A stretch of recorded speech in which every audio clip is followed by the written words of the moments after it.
खुदाम का तख्त यहाँ पे लगा हुआ है, खुदाम का पाक यहाँ पे काम कर रहा है, मौजूद है। उसके सामने हम इनसे कुछ पूछेंगे, क्या बेटा इसकी बच्चे की परवरिश आप जैसे जैसे दुनियावी तलीम इसको दिलवाएंगे, क्या आप खुदाम यीशु मसीह की तलीम भी इसको दिलवाएंगे? और जब वक्त मुकर्रर होगा तो इसको आप बैप्टिस्म की तलीम देंगे ताकि ये बड़ा होकर बपतिस्मा ले सके।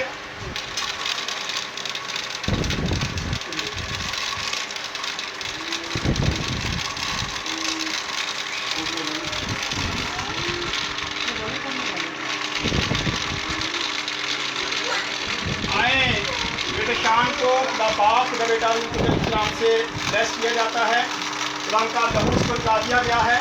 आज के बाद ये बच्चा इस फैमिली का हिस्सा है और ख़ानदानी हिस्सा बन चुका है और ये क्रिस्टिया का एक रुकन है।